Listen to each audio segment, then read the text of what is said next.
It's time for a different form of fireworks for 2025's edition of the 4th of July. 42 DeWalt Cup Series drivers take on the Atlanta Motor Speedway in Hampton, Georgia for the 20th of 24 regular season races, but also the championship round of the mid-season tournament. Bryce, Eagan, and Chris Jericho are ready to duke it out throughout the 65 laps, with the highest finisher taking home the tournament's prize. We'll see which one can navigate themselves ahead of the other in the UPS 500 right here on JRTV. Welcome everyone to the UPS 500 at the Atlanta Motor Speedway, the 20th race of the DeWalt Cup Series season. I'm Jericho, joined alongside the booth by Trey Bardo. Trey, we've made it through the mid-season tournament. Here we are in the finale. Two DeWalt-colored spoilers going after it here today at the Atlanta Motor Speedway. Chris Jericho starts in 3rd. Bryce Eagan starts in 7th. The tournament comes down to this at one of the best racetracks we'll go to in the DeWalt Cup Series season. Yeah, this is what it's all come down to, Joe. We got two drivers left, and they're going to give it their all. They're going to be focusing on the race win, but at the same time, you know, for this one race alone, Joe, there's something a little bit bigger than just the win. Yes, there is. There is a prize on the line for the driver that wins it, and then also the team owner that wins it. So we have not only Jericho versus Bryce Eagan, but then the team owner side of things, Tuki Toussaint versus Matthew Hubert. So that's going to be fun to watch throughout the 65 laps. I really hope that they can stay near each other. We can get something that was just as good as what we saw at Michigan and then at Martinsville last time out on JRTV. But Trey, let's just think about this in terms of the tournament for a second. Chris Jericho has been in a world of anxiety, agony in terms of how this tournament's played out. Why? Well, first of all, he's been in it 1 week longer than most people, because remember, he had to qualify his way in. When the tournament started, he was 21st in points. He had to go through the qualifier race at Pocono, so he had a matchup there. Round 1, he DNF'd from the race and only finished one spot ahead of the guy he had to beat, Lathan Strickland. The second race was pretty calm for him at Chicagoland. He didn't really have any issues there in terms of battling Matt Wells. But then the last 2 weeks, Trey, he has had to win the race to advance. If he finishes second at Michigan, he loses to Jerry Chen. If he finished second at Martinsville, he loses to Laura Chung. Both would have eliminated him. So Chris Jericho has had he's had a gutsy move throughout this tournament. Not only doing it 1 week early, but also the last 2 weeks, he's had to win the race to advance. Yeah, he's definitely picking the harder route to get to this finals, Joe, but it's all worked out in his favor. Now the question is, does he have one more race in him to go and beat just one driver, and that is the 18 of Bryce Eagan. So we'll have to see if he can continue, Joe, and more importantly, can he continue this winning streak? Yeah, that is if he goes 3 in a row, that would be absolutely insane. He has a good shot at doing it, starting in 3rd here tonight. We know that car has been fast at intermediates this season. He's led so many laps with them, but still hasn't won at a mile-and-a-half racetrack this season. We'll see if he can get that done here tonight. And then you look at Bryce Eagan's path. A little bit calmer, but he still had some, heart and mouth moments throughout this tournament. Round 1, pretty easy against Tim Gary. But then you move on to the second round, Chicagoland. He was actually behind Crown Jr. for a lot of that race after pit stops, where Crown undercut. Eagan kind of stayed out longer. It put him back behind him by a good ways, and he had to drive multiple seconds up to catch Roberto Crown Jr. Ended up passing him very late in that race. Even at Michigan, he started poorly, was kind of running down towards mid-pack early on, while Nathan Stapleton, his rival in the tournament, was up inside the top 10, but Eagan passed Stapleton, came through the field. He was the biggest mover in that race, so he's kind of had it rough. And then obviously at Martinsville last week, Trey, we talked about it. It was an amazing moment. On the last lap, he had to pass Brian Rodriguez to advance through, so even Bryce Eagan, he's had a flair for the dramatic as well throughout this tournament. Yeah, these guys, they know how to put on a show, right? I mean, they know how to make the fans engage, but at the same time, I feel like they know how to make it hardest for themselves. I don't know if that's what you want to do. Well, I mean, if they both make it hard for themselves tonight, I guess that would be they're both running up at the front, right, contending for this race victory. We'll have to see. Both of them have won 2 times this season. But once again, Eagan hasn't won in a while. He got his 2 wins pretty early on. Meanwhile, Chris Jericho's coming off back-to-back victories. First driver in DeWalt Cup Series history, by the way, to secure back-to-back victories. So we'll have to see, can Jericho get it done for a 3rd in a row, or can Bryce Eagan get his way through and have a dramatic finish to this one as well? Let's now move on to the starting grid. It's kind of a shuffled up. You have the big names like Jericho, his teammate Rodriguez, their other teammate Keegan Thompson, Bryce Eagan, Matt Tuck, all up inside the top 10. But you have Philip Torres on pole. He's in an Otter Island Motorsports car. We know that team is very, very strong. They have 2 of the top 3 spots in points. But Philip Torres, as of late, has been MIA. He was one of those drivers hovering around the chase cutoff line for a while. As of late, he's really dropped down in points. He's now down below the top 15, and he's starting on pole here tonight. So Otter Island gets another pole. The question is, can they convert it with Torres, or will Laura Chung be able to move up a little bit? She starts a little bit further back in that number 79. When I say a little bit further back, 42nd. She had a tire issue on her qualifying lap in the middle of turns 3 and 4, which caught her out, made her slower, and even Nathan Stapleton starts back in 10th. So Otter Island bookends the top 10, and they bookend the field as well. And then surprising team of qualifying is Ace Motorsports. Joshua Cox is starting outside pole in that number 99. Tim Gary starting 11th, and Jordan Stout starting 16th. So all 3 of the Ace Motorsports cars are starting inside the top 16. That's a team to watch out for. And also watch for Galway Automotive. They had a bad Martinsville. They were racing pretty well. Everything just went against them at the end. But DeLello starting 6th, Schoen starting in 14th, Jack Haas starting in 15th. So all 3 of the Galway cars are starting inside the top 15 here tonight. So Trey, we have a little bit of a mixed up field. You have some underdogs up at the front to start, but you also have the big name drivers, and especially those 2 in the tournament still starting up at the front as well. Yeah, definitely. This is going to be an interesting show of who can come out here and really win this race. I mean, there's a lot of strong cars up front, as well as the 2 drivers we've been mentioning all pre-race. So it's gonna be a fun one to watch, and I really don't know if we're gonna have a favorite driver going into this. Yeah, it's Atlanta could be wide open. It's a track where very draftable. The draft matters a lot here. So the pack could stay pretty close together. Obviously, after pit stops, it could kind of split up. A few drivers could break away, but for the start, especially when these guys are on fresh tires racing over 200 miles an hour at the end of the straightaways, that will be fun to watch. And we'll see, probably some 3-wide action throughout the early 10 laps, maybe even further than that, of this race. But something to watch out for will be the tire wear. There is a good amount of tire fall off over the course of a run. We'll see north of 2 seconds of tire fall off, tire give up in terms of a lap time, which is a pretty big amount. Obviously, it's a worn out surface here at the Atlanta Motor Speedway, so the lap times will be coming down, and the question is, how long do the drivers want to stay out, because the tires do start wearing pretty early in a run, so there is maybe some benefit of coming in later, overcutting to try and have the fresh tires on for the end of the race. Well, with all that out of the way, let's get to our picks to win the season predictions. If you can believe it, even though I was behind you with how our averages are working out, I finished 1 spot behind you at Martinsville, but it was still close enough to actually closed in, because my average of a little bit higher got affected better than your average of pretty low. So it worked out decently for me, but I still get to go first. So as the Gatorade starting grid will start to roll along the left side of the screen, I mulled this over, Trey, for a little bit. We were up here in the booth, and the producers were asking us who are we picking to win, and I was thinking about it. I was like, I really have no clue. But then I settled on a driver who's not won since Texas earlier this season. I'm taking Jerry Chen, starting at 20th for Southern Cross Racing. They nearly won it at Michigan, finished runner-up by less than a tenth to Chris Jericho. I just think that Southern Cross at these track types, they're very, very strong, and I think that number 36, he's going to come from mid-pack train. He's going to advance through and win this one for his 2nd victory of the season. Well, I'm going to go with a guy who's starting on the bottom here, a couple rows up from you. And in all honesty, we haven't talked about him a lot this season at all, nor his team. But, Joe, I think tonight's going to be the 69 Bud Light of Tim Gary. How, like I mentioned, this team's kind of struggled this season, but slowly but surely, Joe, they've been getting a little bit better here. They've been doing better at qualifying, and that relates to races as well. So we're going to see what Tim Gary got for us tonight, but I think he's going to bring me yet another victory. You have to wonder if maybe the higher speeds here maybe benefit stuff with Ace Motorsports. Maybe they're doing something a little bit different to their cars than what some of the big name teams have been doing, and maybe that's why they've qualified so well. We'll see if they have the race pace to do it. The DeWalt track facts for the UPS 500 at the Atlanta Motor Speedway: 65 lap race. Fuel window is something to watch. 34 to 38 laps. When do you come down? And a lot of banking, so we'll see high speeds through the corners at the start. Let's go racing on the 4th of July. The DeWalt Cup Series 20th race of the season is underway. Let's crown a mid-season tournament champion.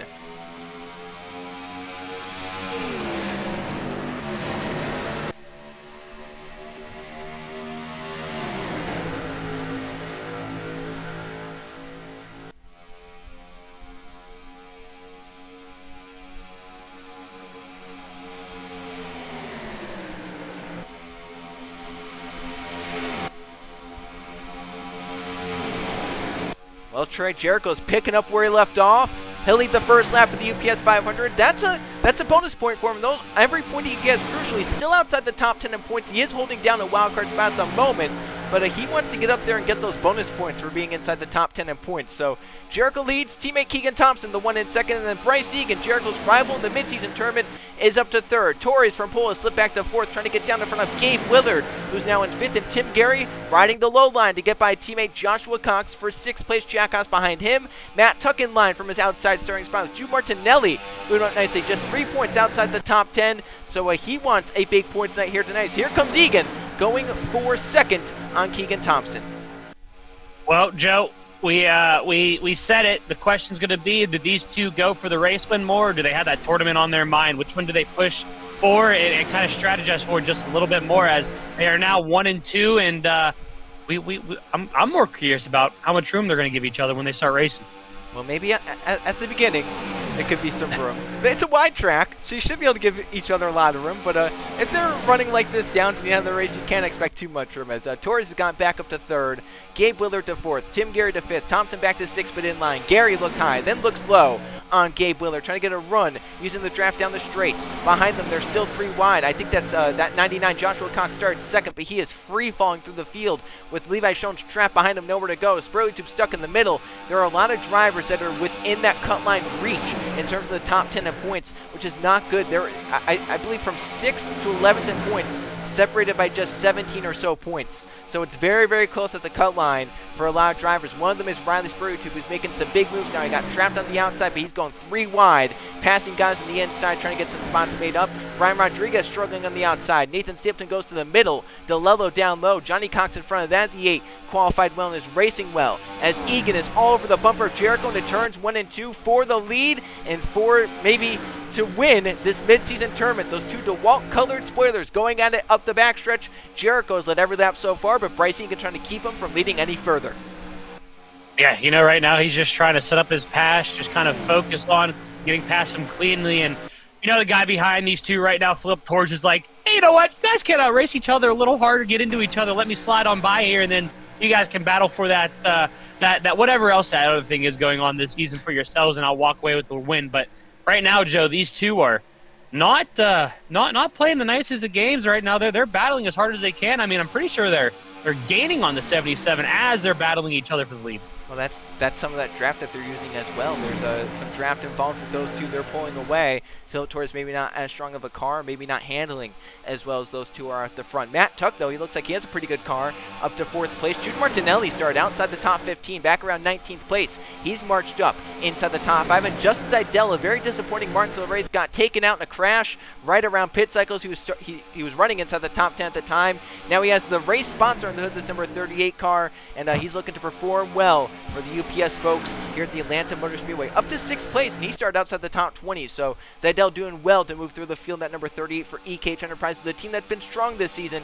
Still hasn't won a race, though. They've been close, have not been able to accomplish a race victory. Matt Tuck for third on Torres, this number 11 car, Trey. I think if he clears Torres here, he's a shot to run down the front two and maybe make it interesting between Jericho and Bryce Eagan in that regard.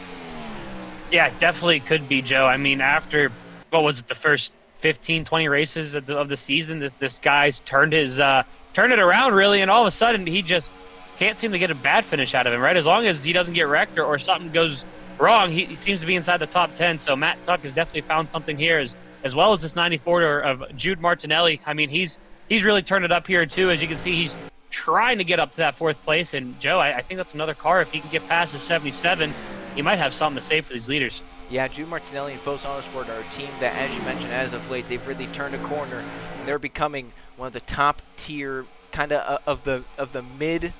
I don't want to say midfield, because they're up battling for like top 5 in team points, and they're up here battling inside the top 5, top 10 week in and week out.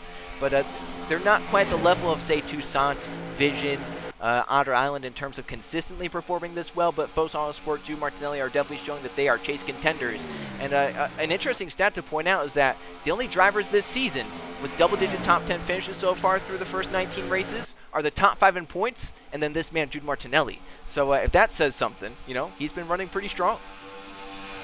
Yeah, 100%. And, that's just going to go better for him in the long haul here as they continue to improve on their ride. As you can see, he's finally going to be able to get around 77 of Philip Torres, and hopefully we'll have to see what he can do here if he can catch this Matt Tuck. As Joe, we're still going 3 wide, but we're looking at her right now. Started last place, if I'm not mistaken, and she's making herself, what is that, just outside, just inside the top 15-ish? I think that was just 15th right there. I think she just passed her 15th, and now Mathis Wells would be for 14th if I'm not mistaken. Yep. As the scoring cycles through, Laura Chung is up to 15th. It took her 12 laps to pass 27 cars. Now make it 28 cars. This number 79 is on rails, and she's still only 3 seconds behind the race leaders. So she still has a shot at this thing, even though she started back in 42nd. We're only 12 laps in. She's passed all these cars, and there are more right out front of her windshield. Laura Chung is here to play, and she wants that points lead. You know, she's only 2 points behind it, and Brian Rodriguez, the points leader, and Nathan Stapleton, all 3 of them are running pretty poorly here tonight. There's Rodriguez making a 3-wide pass, and just 2 spots behind him is Nathan Stapleton. So the top 3 in points, Rodriguez, Stapleton, Chung, are all outside the top 10 as they run here in Atlanta. Yeah, I mean, like, it's a normal thing to see maybe 1 or 2 of them have a bad night, but for all 3 of them to be running like they are, it's very off-putting, I guess you could say, right? But for everyone below them in points, this is what they love to see, because it's going to give them an advantage. As it looks like, is he looking middle 3? I thought Eagan Thompson was going to be looking middle 3 wide there in 1 and 2, and I don't know how well that would have worked, but I would have been kind of intriguing to see it. I think he was looking. Then maybe thought better of it. The gap was closing, and he said, all right, let's not do that. Gabe Willard is starting to lose spots. He's on the cut line, 10th in points. As the entry, he's only 3 points ahead of Jude Martinelli. Martinelli running a lot more than 3 positions in front of him. So at the moment, the 94 would bump his way in over the 27. Spurgeon's done a great job as well recovering. We had talked about him just a few laps ago. He was down outside the top 20. One of those drivers that is just above the top 10. He was going to gain a lot of points on the cut line at Martinsville. Ran out of gas from second place with 3 laps to go last time out. Now he's up to 6, just past teammate Justin Zeidel, Jack Haas. Another driver lost a lot of points at Martinsville, got involved in a pit road crash. He's moving up through the field nicely, up inside the top 10 now to 7th, around that number 38. So here's 2 drivers, Haas and Spurgeon, that are just inside the top 10 in points, and they need good runs like tonight to stay in that frame. As for the lead and the midseason tournament lead, Eagan and Jericho are close together. Eagan all but pushing Jericho up the backstretch, and watching on in 3rd place is Matt Tuck, and they start to get side by side. He can start to close in further, and then maybe make a 3-wide pass for the lead if he wants to. He was trying to get that air on that spoiler, Joe. The 18 was trying to slow down that 54, but unfortunately just could not get enough of it. See if he tries it again here in 1 and 2. Looks like he's trying to peak low, but unfortunately I don't think he's close enough. But hopefully these guys don't look too closely behind him, because Matt Tuck is on his way up there, as Laura Chung is still making her way up through this field, now side by side with Keegan Thompson going down into 3 and 4. Keegan's going to be able to get the run on top side, though, and shut that door. But Joe, the 79, she's on rails right now. That's 12th place right there. She is in 12th place now, going for 11th on Thompson, and she's still 3 seconds behind the race leaders. She's not lost time to them, even though she's back here in traffic trying to pass guys. So this is a very superb run for that number 79. Is Riley Spurleytube will try to take 5th away from Philip Torres, the pole sitter. Further back in EKH Enterprises cars, getting passed by Lathan Strickland, another driver who's been quietly consistent this season. As of late, has kind of fallen off a little bit, but that 91 is a contender as well to run up inside the top 10 and maybe steal a top 5, maybe even a win if things go his way. So that number 91 moving up, that's now 8th place by Justin Zeidel, and meanwhile Laura Chung's going to push Thompson to the top 10 and then move herself to 11th and maybe look 3 wide on the 6 and the 38. Oh, I think she almost got into the 6. I think she is looking 3 wide up the backstretch into turns 3 and 4. Thompson going to clear from the middle lane to get down in front of the 79. Laura Chung, though, she's now up to 10th, getting by Justin Zeidel. It took her 20 laps, Trey, to go from 42nd to a top 10 spot. I think we saw when she qualified in the back, we were a little surprised by that, but Joe, I think we had a feeling it wasn't going to take her long to get back up front. No, it's just I didn't think it would be this fast. I think this is even faster than I thought it would go. She's passed her teammate already, Nathan Stipton, who started in 10th. So if that's something to say, right? I mean, they were, 32 positions apart at the start, and now 20 laps in, she's a few positions in front of them. So I think that just goes to show that Laura Chung is driving angry. She was not happy about probably having that tire go down on her qualifying lap, and she's here to play tonight, going for 9th on Keegan Thompson. Meanwhile, for 4th, Riley Spurleytube is going to take it from Jude Martinelli, and Philip Torres coming back. So Riley with a very fast car early on here at the Atlanta Motor Speedway, just carving a path through the field, and no one can really stop him at this point. The only people that are stopping him are the front three because they're too far ahead for him to catch at the moment.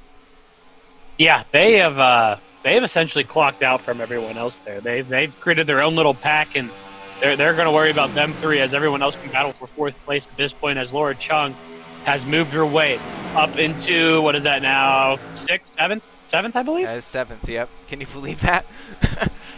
I can't. I was still thinking it was just inside the top 10, not peeking her way up to fifth. Yeah, I mean, look how quickly. She's already up to the back of the 94. Yeah, it's just, it's tense every single lap. And as mentioned, she's not losing time to the race leaders while doing this. She's battling all these guys. She's still staying within about 3 to 3.5 seconds of the race leaders. So right there, Martinelli trying to run lower to block off the 79, but she still has the run through the corner. She couldn't quite get it that time, couldn't complete the corner, but she's still fast enough. I think Martinelli a little bit faster than her teammate Philip Torres. So think about this, Torres started on pole, Trey.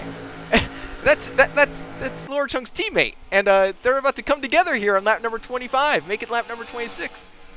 Oh, we were looking 3 wide, still looking 3 wide, now down to 2 wide. She's finally to the inside of Martinelli, and like you mentioned, looking frontward at her teammate now of Torres. I feel like teammates are going to kind of work together here. Torres can see that she's cruising right now, so just kind of move to the side, or maybe not. No, Philip Torres wants to keep that spot. He's had enough of getting outperformed by teammates this season. He wants some more. Look at Martinelli kind of running the top there. Had a great corner. And you see Laura Chung, I think she's finally to the inside now for teammate Torres there, who ran a little bit wider through the quad oval. There goes Laura Chung. That's now for 5th. So welcome to the top 5. It took 25 laps to move from 42nd to 5th, and she's still not done. 4th place, Riley Spraytube is in her windshield, and she can still close in at the moment. As they would run, she would be the new points leader if the night were to end like this, because Rodriguez and Stapleton are still outside the top 10. They've moved up pretty decently, but they're down around 14th and 15th. And there goes Laura Chung. She's looking to make the pass there for 4th place on Riley Spraytube. Down into turns 1 and 2. Martinelli behind is going after Torres for 6th, and Laura just able to hold that car around the yellow line, and she'll complete the pass right there for 4th place in turns 3 and 4. So Laura Chung is here, and she's now moved up to 4th, but she might need a caution flag now, though, Trey, because those front 3 have pulled away, or maybe just good pit strategy, right? You play the right strategy, pit on the right lap, and we mentioned about 2 to 2.5 seconds of tire fall off. So maybe she can try something that way. These two are still nose to tail with Matt Tuck right behind them. Speak about strategy, Joe. This is where it's going to come down to where it's going to matter. One of these guys can easily undercut the 54 there, get a big gap, and see if they can maintain it as the laps wind down. And I mean, essentially, they're the only ones that can undercut the leader at this point. Like we mentioned, that they're 4 seconds up on 4th. That's just crazy. I mean, that's a big gap for one car, let alone 3 of them all together. The only way all those guys back there could make it 4.5 seconds. The only way they could all undercut is if they pit like 3 laps sooner. Then maybe they can undercut, but at this point it would take a little bit.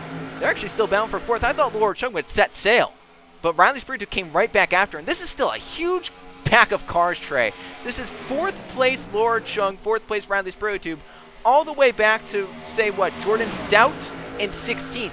So you got about 12, 13 cars in this pack right here all bunched together, and then you have these 3 all by themselves, kind of single file line like they have been for a while. I think Eagan and Jericho are pretty even. I think the fastest of these 3 is Matt Tuck. He just can't find a way around them because, well, they're both yellow spoiler. You're also, if you're going to pass one of them, you don't want it to be your teammate you pass, although Eagan has run into Tuck. Oh, come on, Joe. You remember what happened at the beginning of the season with these 2? Do you think Matthew Hubert, Matthew Hubert's saying there's something in it for me if we win 2, so don't be doing anything crazy there. So if you're Tuck, you push the 18 past the 54, and then you pass the 18 for yourself. Well, I think that's a win-win. It seems like he's been trying to do that, but I don't know if the 18 is good enough at this point. I think whoever's out in front of the 18 and 54 could be the one that wins the tournament throughout like the whole race. It's just a question of, can one of them pass the other? Is one of them better than the other, or are they just too equal? Like, see right there, they're all bunched together. Tuck is looking low through the quad oval. Could we have a pass for 2nd? Eagan uses the draft of Jericho to pull back by, and Trey, we're within 3 laps of pit stop starting, so it's gone by fast. It's been caution free. It's been Jericho who's led every single lap of this race from 3rd place on the grid. He's just continuing to add to his laps led total this season, which has been absolutely superb as of late. He's moved into the lead in terms of laps led this season. and just continuing to add to it throughout the night here at the Atlanta Motor Speedway. 32 laps in, he's led all of them with Eagan and Tuck right on his tail, and then 5.5 seconds back, 6 seconds back, is the battle for fourth, which Roberto Crown Jr. has moved up to fifth, and that number 20. I think just a few laps ago, we're looking at him in 10th. Yeah, definitely. He is. He's made his way up in this package. We're 3 wide again with 2 of the Otter Island cars on the bottom. I don't know if the owner would like to see that at all, right? I mean, that's kind of scary seeing 2 of your cars in a 3 wide situation, but they made it clean as the 94 is falling back here. He should be able to find the gap right behind Rodriguez and Levi and be perfectly fine there as he does that as well. But yeah, Joe, it's this pack here is putting on a show for everyone watching right now, but at the same time, they can watch the lead pack go by, wait 7 seconds, and then watch the next pack come by. And this pack is so big, you have 4th place all the way back to 20th. Here we go, pit stops are starting. The leaders have not pitted, but here comes Crown Jr., here comes Philip Torres. They're coming in early, trying to get the tires on. Remember, there's about 2 to 2.5 seconds of fall off, so you can gain big on the short run by doing this. So far, it's only those 2 using the undercut strategy. Everyone else, here comes Anthony Hernandez in, and that is it. Now we'll do the front 3 do. Jericho, Eagan, and Tuck. They're running nose to tail at the front. Are they going to come in this lap, or are they going to... I mean, they have time if they all 3 want to wait. So far, all 3 are playing the same strategy together of waiting. Here comes Spurley Tube, Shung, Levi Schoen. So, we got stages here, Trey. We got stages of pit stops. Here comes Spurley Tube, Shung, Schoens, Rodriguez, and Stapleton. So, the top 3 in points that are 2 points apart, all coming in together on this lap. Pit road just got a lot crowder, Joe. I mean, look at all these cars coming in right now. They're going to push each other into the grass just a little bit as they're going to try to file onto pit road here. The big question is when are these leaders going to come? Are they going to wait another lap so it's not as busy, or are they going to decide to come now? They both, oh, wow. Matt Tuck is going to overcut, but these 2 are playing, you know, hand for hand. Whatever one does, the other will do. Now, Laura Chung has to be careful. She did a great job. I was going to say she has to be careful there because of where she came in and where her pit stall was because of her qualifying position. You know, she could have been leaving into cars, and this is bad. This is where it's going to get scary. Jericho's going to have to lift to let Zidell go. He's going to get held up here. Time. His teammate leaves before he has to get in, so that's good news for him. As Jericho's into his pit stall, Nathan Stapleton a little slow getting away. That'll lose him some time. Here comes Tuck. Yep, Tuck is in. So that is now everyone that has come in. Where do Jericho and Eagan come out in relation to each other? As it looks like some guys might fall a lap down. They had long pit stops, and these 2 are going to leave together. I think Jericho may be a little bit better of a stop, but they're going to be about the same as where they came in. Now the question is, where's the relation of Tuck in this? He's going to come. He stayed out a lap longer. If he was faster, he might have been able to make up just a little bit of time, but we'll have to see what happens as Roberto Crown Jr. is going to race his way around, see where he can filter himself out at it. As Eli Bright's going to cut up in front of him. Max Davis, Laura Chung got out as well. Spurley Tube is also out there. Look at this. As here comes a bigger group of guys right here. Matthew Burnett, for the 2nd straight week, had to shoot through a gap in the middle. Last week it was to avoid a crash. This week it was to get by some guys that were coming off pit road. They're still going to be 3 wide off turn number 4. Jack Haas being aggressive through the middle of Mathis Wells and Lathan Strickland. Hernandez with his tires up to 10th is coming after Keegan Thompson and Alex Samatali. They'll look 3 wide through turns 1 and 2. So Matt Tuck will eliminate the shot of Chris Jericho going wire to wire tonight by staying out longer, getting the laps led. The problem is he's now lost some time. However, he's close enough to his teammate Eagan. Maybe he can try and push him up to that number 54. So the gap between the front 2 is 0.6 of a second. Matt Tuck just a 1.5 seconds back, so he didn't lose all that much. Some guys gained back here by playing that undercut strategy. Crown Jr. now only 3.5 seconds back. He's moved up to 4th. Torres is 5th. Laura Chung now 6th. Riley Spurtube 7th. Levi Schoen's 8th. Max Davis and Justin Zidell complete the top 10. They have Rodriguez 11th. Martinelli in 12th. Burnett up to 13th. A nice strategy call for him. Jack Constant 14th. Lathan Strickland 15th. Keegan Thompson back to 16th. Mathis Wilson Hernandez. In fact, all 3 Atlanta Motor Sports cars are right there at the Atlanta track. Here they are all together. So Jay Randall, get a picture. You have Hernandez, Wells, San Vitale right there. They're going to be looking out for a pass here. So nice little formation for the 3 Atlanta Motorsports cars right there at their home track too. It's weird how things like that work out, isn't it? It is, yeah. I don't know if all 3 of them have been near each other all season. And now here they all are together. For the lead. Eagan is there, and to the inside, and by Jericho. So for the first time tonight, did they adjust the 18 well? He leads over Jericho, and Jericho's going to cross him back over up the back straightaway. We'll have to see what happens here into 3 and 4. Can the 18 get the run, or is Jericho going to send it, Joe? The new tires are going to allow that bottom side to be the preferred lane. He's going to clear it yet again. Can the 18 cross him over? It doesn't look like he's going to be able to get the run, Joe, but the 18 now knows that he can catch and pass the 54. Oh, it's just the more of the fashion. What? He's going to, exactly, he's going to go right back for it. He's there. Oh, what racing this is up the back straightaway. Eagan versus Jericho for the lead and the midseason tournament championship with just over 20 laps to go here at the Atlanta Motor Speedway. Eagan, for the first time tonight, is going to lead a lap by getting out in front of Chris Jericho off turn 4, but does the 54 have his own run coming back into turns 1 and 2? So the 18 now leads here at the Atlanta Motor Speedway. Jericho in second. He runs high. He's looking high. Through 1 and 2. Is he trying to get a run off the corner here? And all the while they were battling Trey, Matt Tuck cut into the lead by 0.4 of a second.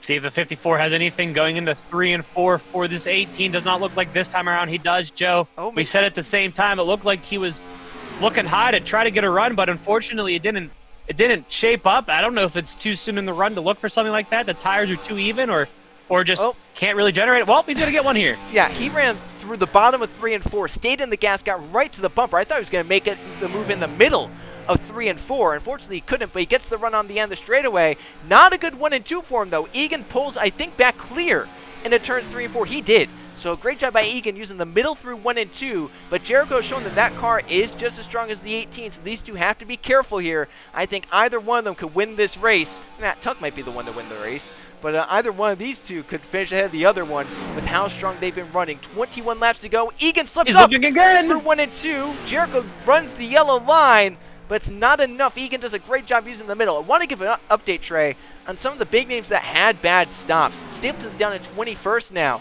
Jerry Chen is 22nd. He's really not made any progress or just any noise today. And your pick, Tim Gary, 27. So we've had an off week, Trey, with our picks. They're both down outside the top 20. But it was bound to happen sooner or later. I feel like where both of us had a bad night. But Gabe Willard is struggling. Remember, he came in 10th in points, and if he falls out, he would not get into a wild card spot because Matt Tuck is guaranteed one, and Chris Jericho has those 2 victories. So Gabe Willard has to be swept back there in 28th place. And then looking down through the rest of the field, Joshua Cox again has struggled throughout the race, down 35th after starting in the 2nd position. Eli Bright had a disastrous pit stop. Remember, we saw him come out with the leaders. He fell a lap down as Matt Tuck is going to help his teammate Bryce Eagan, moving the 54 up the racetrack. Jericho! That was the highest I think I've seen Jericho run all night long. He's going to surrender second, and Matt Tuck now has a run for the lead on his mate Eagan. Remember, Tuck's only won once this season. He has that all-star victory, and he won at Vermont the week prior, but he's not won since then. In fact, Vision Motorsports as a whole has not won since that race in Vermont, which was just under 2 months ago. Here he goes. Well, Joe, we saw it before pit stops. Is that the 11 was the only one that was able to chase down and stay with these front two, Joe, and all it took was one pit stop, maybe a small adjustment, and he is definitely the fastest car out here on this track. He is going to get by his teammate Bryce Eagan and most likely just set sail in the wind, which is going to allow these two to battle it out for the tournament finale and for 2nd place. And oh my goodness, Joe, what's going to happen with these guys? Remember, Matt Tuck also has a lap fresher tires. So that's playing into it maybe a little bit as well, a little bit more grip. But Chris Keselowski way up the track through turns 1 and 2, and he's losing a lot of time. I wonder if there's an issue in that 57 car with how he was running right there and really lost a lot of time. You got to be careful here. To these race leaders. Yeah, Matt Tuck and Bryce. Blowing them up. That's going to allow Jericho to come in. That was a big closing rate, but I don't think Matt Tuck is going to be able to set sail like you would maybe think. Even though he has, I think, a faster car, I think the draft is so powerful here. Bryce Eagan and Jericho can stay with. In fact, Eagan wants the lead back from his teammate Tuck. All over the bumper of the number 11. Jericho he couldn't complete the corner right there. He had the 57 to his outside, lost some time on exit, but this is going to be a chess game now for the leaders getting through lap traffic. They have a bunch of cars in front of them. Tegan Fox, Noah Brady, Tyler Belladonna, Joe Hendry, all up here. They have to pick them off one at a time. So the question of these front 3 is which one can get through the best. They still have about 4.5 seconds over 4th places. Here comes Eagan. He's going to use Tegan Fox as a pick, and Bryce Eagan back to the lead in the UPS 500 at the Atlanta Motor Speedway. And here comes Jericho. Look at the run he's getting because they're punching a huge hole in the air being side by side in front of him. This is going to put Tuck back down to third. Joe, that's not what he wanted to have happen. Caught him at a really bad time. Jericho's actually going to look for the lead here. Bottom 3 wide. He's going to block. Oh my gosh. There was not much more room to go lower. Eagan did enough to block it, and he's going to get to the inside of Tegan Fox. Jericho knows he needs to be aggressive. These lappers are holding it on their door. This is crazy stuff. Look at Matt Tuck. I thought he was going to shoot middle there. Try and maybe catch Jericho off guard. He might still try and shoot middle. These three are stacked up because they have Tyler Belladonna now in front of them. Then Joe Hendry, and then some breathing room. Back on pit road for Robert Ashford in the 58. Issue there. He's come back down pit road, so a very tough night for OSC Racing. All three cars now a lap in the rears as Bryce Eagan goes up the track through 1 and 2. But last time we saw that, he got a nice run on the corner exit. He completes the corner in front of Jericho. Jericho's going to try and protect now off of Matt Tuck in the 11, but that Vision Motorsports car is still looking to the inside, 3 wide. I thought they were going to make contact there, Joe. The 54 and 65, they did it. That's going to allow Matt Tuck back down to the inside and clear himself into second place. Now he has his eyes set yet again on his teammate of Bryce Eagan, Joe. Oh, lappers are playing a big role into this right now. Well, now the leaders can, take a sigh, breathe a sigh of relief because they've cleared all those 4. Someone coming off pit road. Yeah, Robert Ashford's coming off pit road. He has fresher tires, so maybe he should be able to pull away. Bryce Eagan's loving what he's seeing. Jericho wants to get back by Matt Tuck, and they're going to be side by side. The big question is, was Robert Ashford something mechanical that has him off the pace? Was it a tire issue that he had just come down pit road, changed the tires? So far, I don't think it might be something mechanical because he has fresh tires slow on, still, and he still looks slow, even though he has fresher tires by about 20 laps than these guys. So Eagan is now going to have to get by Robert Ashford, who's fallen a lap down. This would be to stay off of 2 laps down. I want to give an update on some of those drivers that were running poorly at the back, if they've made any progress. Gabe Willard's moved up to 24th. Jerry Chen's moved up to 20th. Stapleton's still stuck down in 22nd. And Ryan Rodriguez still stuck back in 15th, so the points there have not had a great night. Besides, Laura Trimble down all the way back in 42nd. Jack Haas, Keegan Thompson, Jude Martinelli are just outside the top 10. Levi Schoen's just in it. We haven't really been focusing on that because these front 3 have been putting on a clinic through lap traffic, and especially the front 2 for the midseason tournament. Matt Tuck is not letting Jericho get away. Jericho knows this is a 2-on-1 battle. He's kind of fighting one-handed right now, but he's doing everything he can as Bryce Eagan and the other 2 are now going to catch up to Cam Wright Jr., the Fitzwater Australia racing car. Can they get by the 33 in a quick manner? Jericho with a nice 1 and 2 there. He ran a little bit higher, Trey. Look at the run it got him off the corner. He's going to look low here. He's going to show Eagan, hey, I'm here. I didn't go away. I'm still here to win it. Oh, look how close Tuck is to the back of Jericho. I don't know if he's trying to push him to get past his teammate or what he's trying to do. They're going to push him into the lapper. Oh, no. Jericho's going to get held up here. Matt Tuck moved to the inside. Jericho did not move low fast enough, so Matt Tuck's going to get low. And Robert Ashford, whatever the issue was, he looks back up to pace. This is big for Jericho to go middle right here. He kind of had to. But Robert Ashford, I don't know if he got his tires up to temper or something's just come alive in that 58, but he's now running with the leaders and starting to move back up here. So we'll have to see, can he stay in front of the 54? And if he does, can he at least run down the 11 and the 18? Or is this bad news for Chris Jericho in terms of his midseason tournament standings?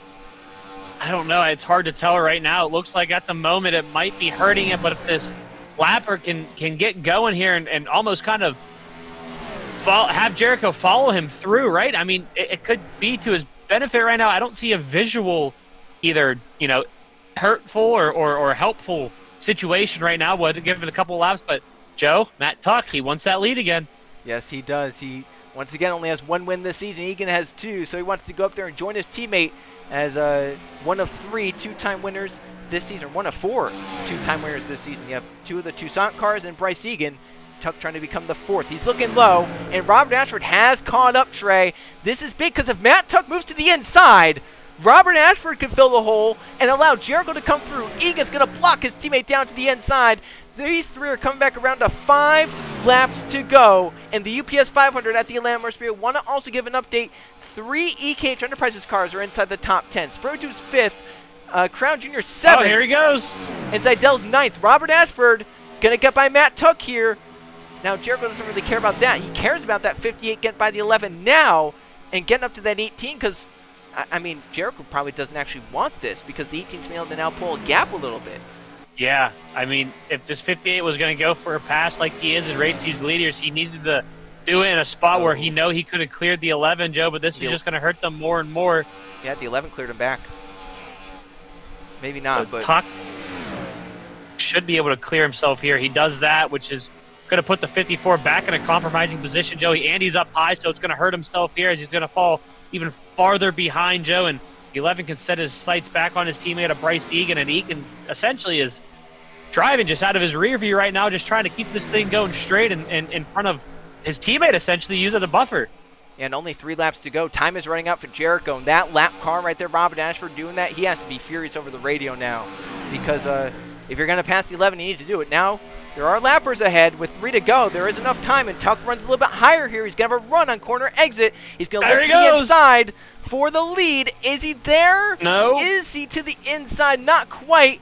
Good news Almost for Eagan. using a bumper. Good news for Eagan is that Jericho is not close enough, but Tuck is close enough to try and get to the lead. Coming back around to 2 laps to go at the Atlanta Motor Speedway. Oh, Bruno Giacomo no. to the inside with an issue. He's off the racing surface, so we're going to stay green for now. 2 laps to go at the Atlanta Motor Speedway. Eagan versus Tuck, catching up to Angel Gutierrez and Joshua Cox as the final lap cars. They're going to move high. Tuck goes with Eagan. Now he's going to look to the inside, trying to use lap traffic as a pick. Here comes Matt Tuck for the lead, coming to the white flag. Egan's going to get boxed in, and Robert Ashford's going to have a shot to get to the inside and get this a lap. Jericho! Oh, you can't do that. There's a car low. White flag, last lap in Atlanta. Matt Tuck leads. Egan's in a mess. Into turn when he gets down behind the 58. That's crucial right there. Tuck's still stuck by Angel Gutierrez. It's holding them up. Here comes Chris Jericho. He's going to have a run, Joe. They're all going to move. Whoa! Robert Ashford blocking off Eagan. Where can Jericho go get by the 18? Into turns 3 and 4. He's going to push him off the track. He has the 58 to his outside. They're still behind the 19. Here they come to the checker flag. Egan's going to look to the inside of Matt Tuck to the line. Was it Tuck? Matt Tuck by 2/1000ths of a second.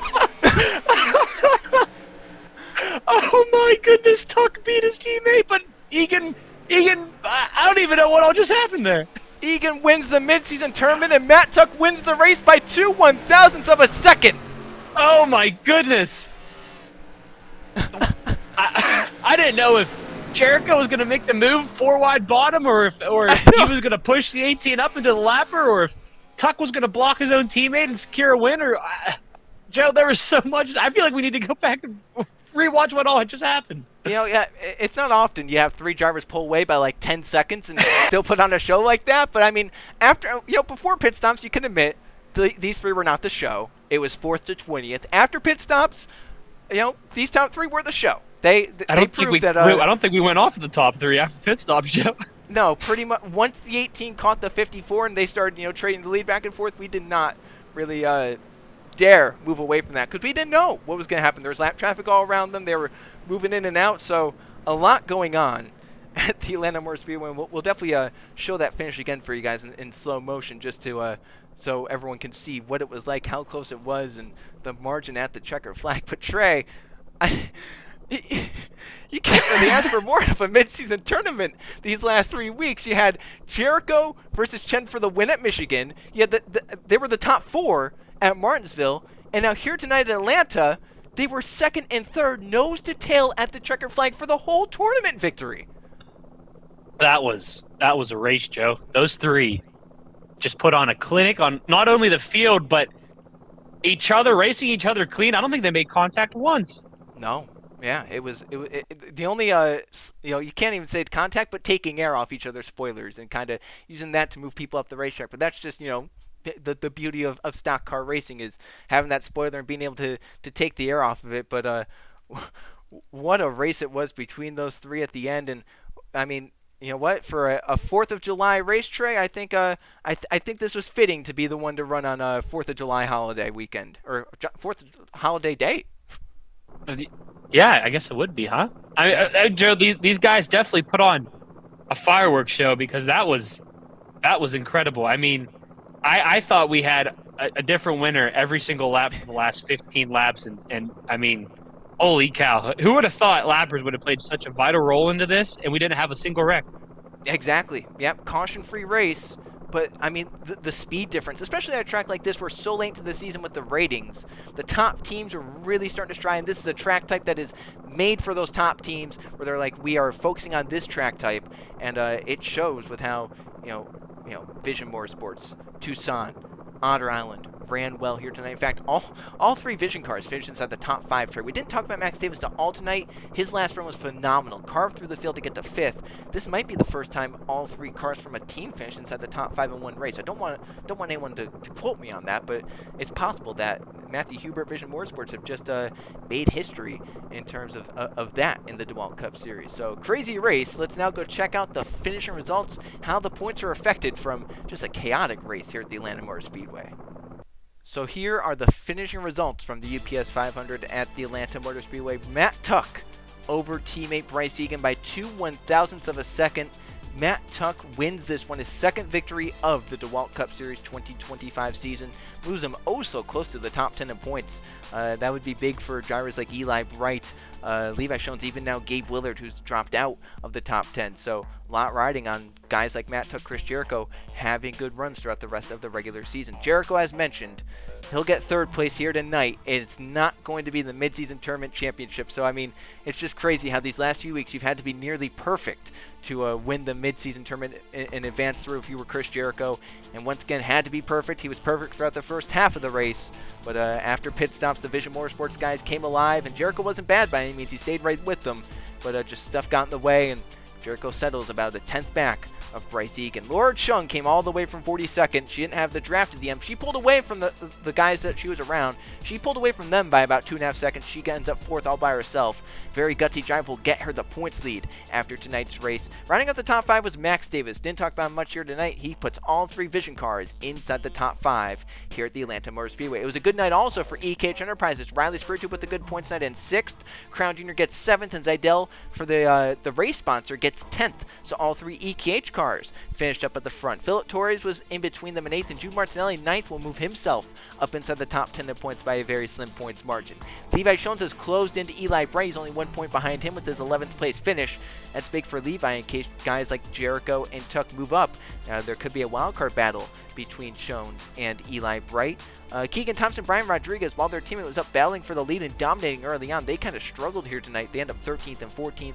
Jack Haas, a solid night, but compared to how drivers around him in points did, it loses him points actually in 15th. Nathan Stapleton, another kind of off day. Michigan was off. Martinsville was off until he kind of moved up at the end, and here tonight, 17th. Jerry Chen, 18th. Didn't really talk about the 36 here tonight. Then just outside the top 20. You have to go down to 27th for Tim Gary. That was Trey, your pick to win, so our picks did not do all that well here tonight. Zachary DeLello ends up in 29th. 32 cars finished on the lead lap. And then a bunch were lapped down. Eli Bright that had a bad pit stop. He ended up in 39th. Did gain some spots there at the end. Chris Keselowski was pretty well off the pace. May have been an issue on the 57. Rob Dashford had a tire issue, a tire go down. He had to come down pit road for that, ended up 41st. And Bruno Diapo had his brakes go bad, ended up in 42nd, had to coast it back around to pit road without any brakes on that 05. Now we look at the point standings. 20 races in, there are now just 4 races remaining until we get to chase time. Laura Chung with the points lead, 8 points up on Rodriguez, 12 points up on Nathan Stapleton. You look down at the cutoff battle, Jude Martinelli has it by 11 points. Jack Haas is still only 14 points up. Riley Spiritu only 18 up. Keegan Thompson is only, I may have done that wrong, but you know, it's still close. You see it on your screen.